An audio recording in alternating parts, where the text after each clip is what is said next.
আপনার যে টপিকটা বলেছেন এটা খুব গুরুত্বপূর্ণ টপিক। একটা দেশে কখনই বিনিয়োগ আসে, তখনই বৈদেশিক এবং দেশি বিদেশি প্রতিটা মানুষই তখনই বিনিয়োগ করার সাহস পায় যখন দেখে যে একটা স্থিতিশীল সরকার থাকে, অর্থাৎ নির্বাচিত সরকার, জনগণের সরকার। যে জনগণ ভোট দিছে, সেই জনগণ ভোটের মাধ্যমে একটা সরকার প্রতিষ্ঠিত হয়েছে, সেই সরকারের উপরে মানুষের আস্থা ফেরত আসে। যখন দেখে যে না, এই সরকার জনগণের না, তখন মানুষ বিনিয়োগ করতে 3-4 বার চিন্তা করে, কারণ কখন কোন সময় কি ঘটনা ঘটে এটার কোনো গ্যারান্টি থাকে না। ঠিক তদ্রুপ আমরা এই স্বৈরাচার শেখ হাসিনার গত 15-17 বছর, 2 বছর গেছে 11 সরকার, আর 15 বছর শেখ হাসিনা অবৈধভাবে জবরদখল করে এই দেশের জনগণের গাড়ি চেপে বসে আছিল, জনগণের সম্পদ লুট করে বিদেশে পাচার করেছে এবং ভারতের দালালি করেছে। ভারতের দালালি করার কারণে আমাদের দেশের মানুষ, বিদেশিরা সেভাবে বিনিয়োগ করার সাহস পায় নাই। যতটুকু বিনিয়োগ করেছে এবং সেটা অনিশ্চয়তার মাঝখানে তারা এগিয়ে আসছে।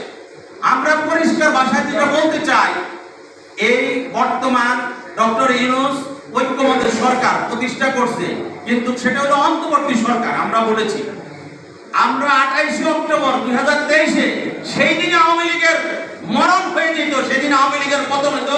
যদি সেই দিন এই যখন আমরা যেভাবে সাপোর্ট দিয়েছি আমাদেরকে বিএনপি এবং আমরা যারা 64টা রাজনৈতিক দল যখন ঐক্যবদ্ধভাবে এই আন্দোলনে আমরা যখন ঝাঁপিয়ে পড়েছিলাম, তখন আমাদেরকে কেউ কিন্তু এই ছাত্র সমাজ কোন সাধারণ জনগণ আমাদেরকে কিন্তু সেভাবে সাপোর্ট দেয় না বা এগিয়ে আসে নাই।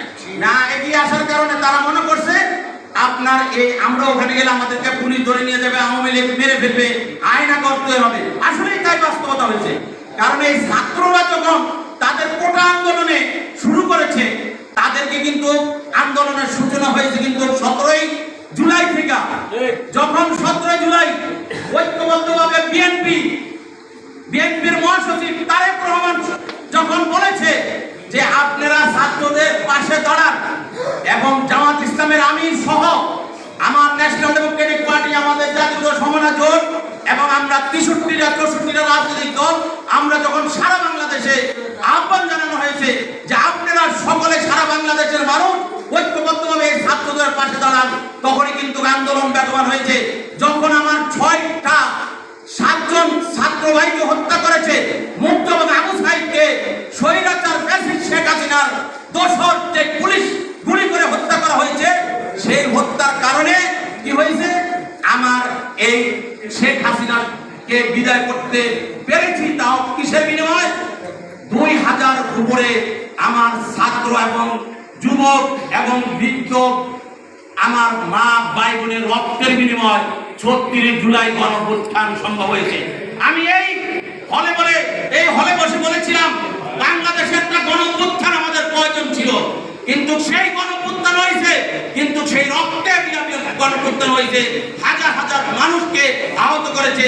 বিএনপির উপরে 450 জনের উপরে কর্মী মৃত্যুবরণ করেছে। আজকে আমরা দেখতে পাচ্ছি কি, আজকে বলতেছে একটা গোষ্ঠী বলতেছে বিএনপি গর্তের ভিতরে ছিল, আমরা নাকি গর্তের ভিতরে ছিলাম, আমরা নাকি সেখান থেকে উঠে তাদেরকে আমরা নাকি পরে 5 আগস্টের পরে আমরা নাকি বড় ক্ষমতাশালী হয়ে গেছি।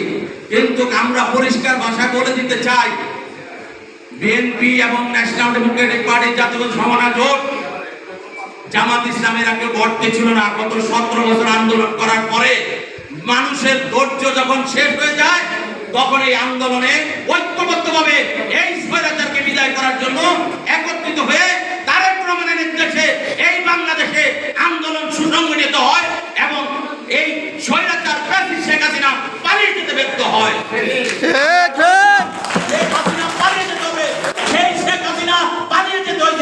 এবং ভারতীয় দালাল, আমি আপনাদেরকে একটা কথা বলতে চাই, আপনারা যখন মনে করবেন ভারত আপনার কোনো বন্ধু নয়, তখনই মনে করবেন যে আপনি পরিপূর্ণ, আপনি এদেশের নাগরিক। যখন মনে করবেন ভারত আপনার খুব ঘনিষ্ঠ বন্ধু, আপনার আত্মীয়, যারাই ভারতের দালালি করবে তাদেরকে কঠিন শাস্তির আওতায় আনতে হবে এবং ভারতের দালালদেরকে যেখানে পাবেন সাথে সাথে তাদেরকে পাকড়া করে আইন প্রয়োগ করে সংস্থার কাছে হস্তান্তর করবেন। এটা আমার ন্যাশনাল ডেমোক্রেটিক পার্টির তরফ থেকে দেশপ্রেমিক ভাইদের প্রতি উদাত্ত আহ্বান। আসসালামু আলাইকুম ওয়া রাহমাতুল্লাহি ওয়া বারাকাতুহু।